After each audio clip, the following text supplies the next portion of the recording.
Hello mga kaibigan! Ngayon ay araw ng linggo, maglinis tayo ng bahay kasi pag Sabado may trabaho din, linggo lang pahinga, kaya ganoon.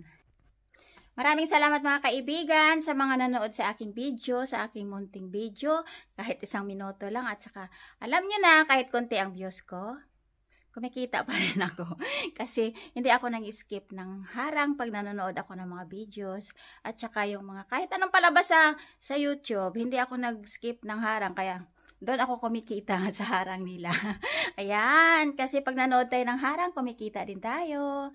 Yan ang ating sikreto. Kaya kahit konti ang views ng videos ko, ay tuloy pa rin ang upload ko. Yan. Yan, kaya huwag kayong mag-skip ng harang para kumita din kayo.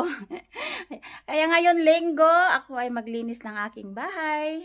Kasi ito lang ang araw na free ako. Kasi bukas trabaho na naman.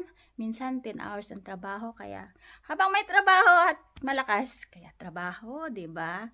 Kaya ito ngayon. Pero kahapon gumala ako eh. Kaya ngayon, trabaho tayo. Ayan, at medyo madilim pa ang kapaligiran.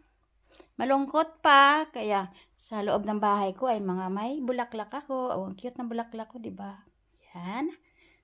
Tapos may orchids din ako na malapit nang magbuka. Tagal pa pala yan eh. At syempre, ang aking orchids. Yan ang katuwaan. Ano na siya? Pero matagal pa yan eh. Yan. Yan lang aking ayan, ready na ang aking vacuum at ako ay maglinis. Yan, ito din ang aking isang orchids. Yan malapit na rin siya magbuka. Ang papayat ng mga ko halaman ngayon kasi hindi ko naalagaan masyado. Busy ako sa trabaho. Kaya ang papayat nila. Tsaka nalamigan din yata eh. Lamig pa rin.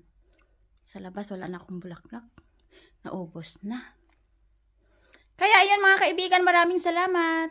Yan, maglinis tayo para malinis ang bahay. Maraming salamat.